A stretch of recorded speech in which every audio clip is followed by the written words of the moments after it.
Bonjour, allez on corrige l'exercice 1 du sujet Asie 2022 du brevet des collèges. Téléchargez-le, je mettrai le lien dans les commentaires et dans la description. Faites-le et ensuite revenez voir la correction.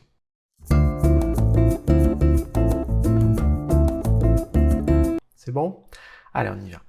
Donc, question 1, on considère un problème de calcul, on vous demande de trouver le résultat pour une situation donnée.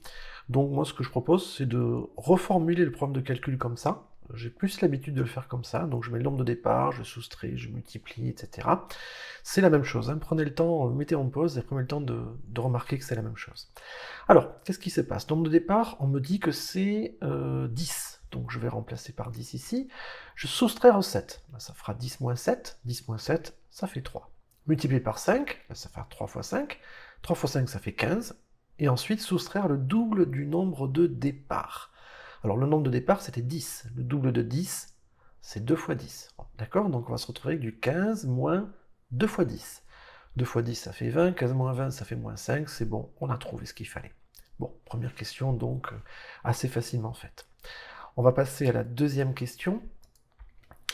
Donc, on vous donnait 4 expressions, et il fallait faire marcher le programme de calcul sur x, de manière à savoir laquelle était la bonne. Bon, ben on y va, hein, toujours pareil, donc c'est le même programme de calcul, sauf qu'au départ, maintenant j'ai x. Alors ça va être plus simple, j'aurai pas les calculs à faire. X moins 7, bah, ça fait x moins 7. Si je multiplie par 5, attention, petite difficulté, je dois multiplier le résultat par 5. Autrement dit, il y a des parenthèses qui apparaissent, hein, c'est 5 fois, entre parenthèses, x moins 7. Bon, le fois en général, on l'écrit pas, hein, donc je le supprime. Donc attention à ces parenthèses, hein, c'est bien 5 fois le résultat qu'il y a ici.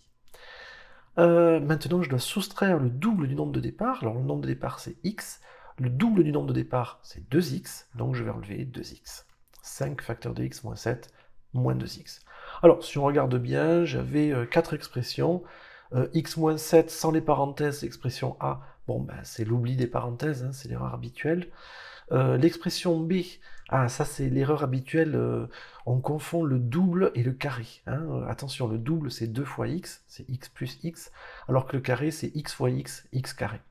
L'expression C, ben, c'est la bonne, hein, c'est la réponse. Expression D, encore une fois, c'est un oubli des parenthèses. C'est quelqu'un qui aurait multiplié à gauche, il aurait multiplié que le x et pas le 7. Donc voilà. Donc bonne réponse, l'expression C. On va passer à la situation 2, question 1. Alors, on a un repère, hein, on a une droite. Alors moi, ce que je vous propose, c'est de regarder sur GeoGebra ce que ça donne. Alors voilà, donc j'ai la situation sous GeoGebra, et ce qui m'intéresse, c'est à l'aide du graphique, déterminer l'image de moins 2 par la fonction f. Alors, l'image de moins 2, ça veut dire que moins 2, c'est pas une image. Alors les images, c'est quoi en fait? Les images sont les arrivées, c'est les résultats, c'est l'ordonnée en fait. Hein. Donc les images, elles vont se lire sur cet axe, hein, sur l'axe vertical qui est ici. Ça, ce sont les arrivées, les ordonnées, les images, tout ça, c'est la même chose. Non, moins 2, je vais le lire sur l'autre axe. C'est les départs, les abscisses, les antécédents. Tout ça, c'est horizontal. Hein, les départs, les abscisses, les antécédents. Et donc, le moins 2 qui va m'intéresser, ça va être celui-là. Hein, c'est ce moins 2-là sur l'axe des antécédents. Hein, puisque je vais avoir l'image de moins 2, donc le résultat de moins 2. Ok. Alors, ben, pour ça, ce que je vais faire, c'est que je vais tracer la droite, hein, qui passe par moins 2. Alors, je vais enlever ce gros moins 2, là, il ne sert plus à rien. Je vais tracer la droite qui passe par moins 2, et je vais regarder si ma courbe coupe cette droite. Ben oui, elle coupe ici, au point B. Le point B qui est ici. D'accord? C'est moi qui l'appelle B. Hein. Et si je regarde ce point B, en fait, il a des pointillés, hein, il a des coordonnées, donc je peux abaisser les pointillés, je vais enlever ma droite d'ailleurs, ça ne sert plus à rien, et je remarque qu'en fait, l'image de 2, c'est la hauteur à ce moment-là.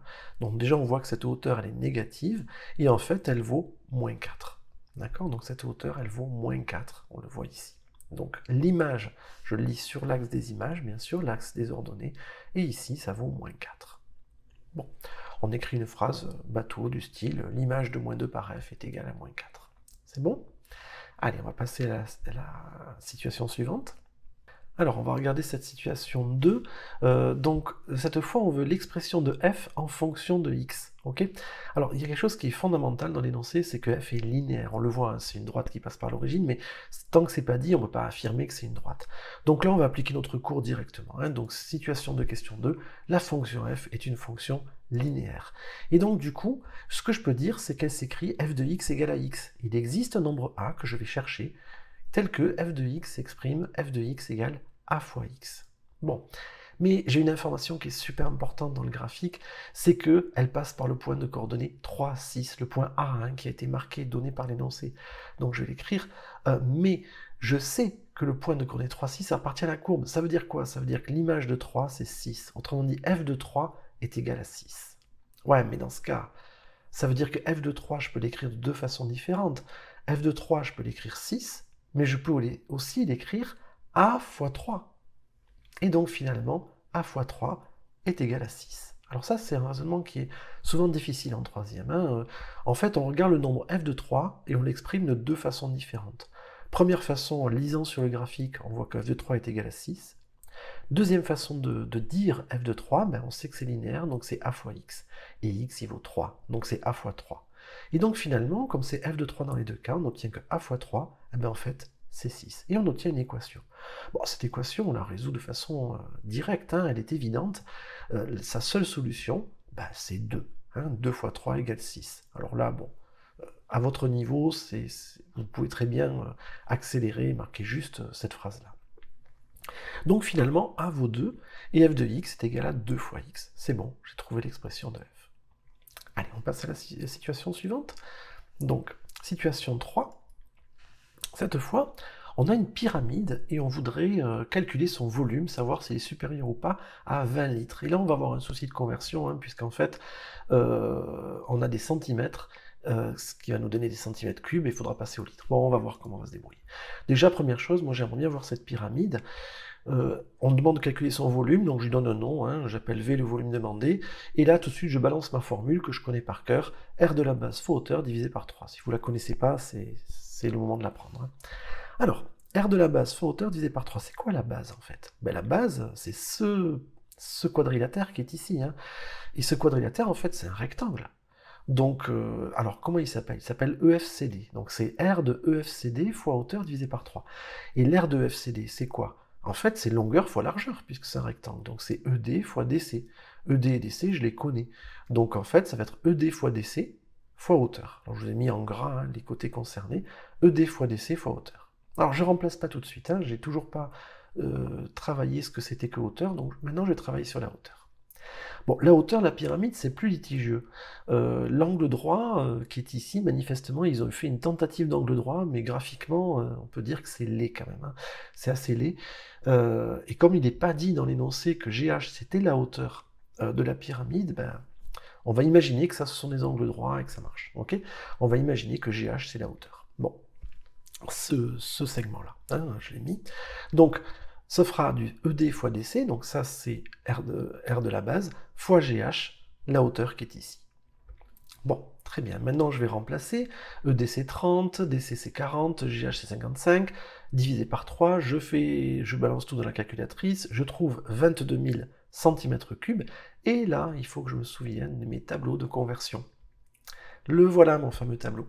Alors, c'est le tableau qu'on apprend en 6e, hein, avec les mètres cubes, décimètres cubes, centimètres cubes. Chaque colonne est divisée en 3, de manière à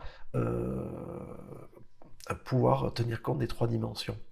Ce tableau, je l'aime pas quand il est fait comme ça, parce qu'en fait, le centimètre cube, par exemple, on a l'impression qu'il vole un peu au milieu des 3 colonnes. Non, en fait, le centimètre cube, il est censé être là. 1 millilitre, pardon, c'est 1 centimètre cube. 1 litre, c'est 1 décimètre cube. Et 1 kilolitre, c'est 1 mètre cube. Et 1 centilitre, ben, c'est une dizaine de centimètres cubes. 1 décilitre, c'est une centaine de centimètres cubes. Et 1 millier de centimètres cubes, ah ben, c'est 1 litre, c'est 1 décimètre cube. D'accord? Donc en fait, le centimètre cube, il est vraiment au-dessus des millilitres, et le décimètre cube au-dessus des litres, et le mètre cube au-dessus des kilolitres. Et on n'a pas de nom pour les unités intermédiaires qui manquent. Bon, je vais écrire mon 22 000 à l'intérieur, du coup j'ai aucune hésitation.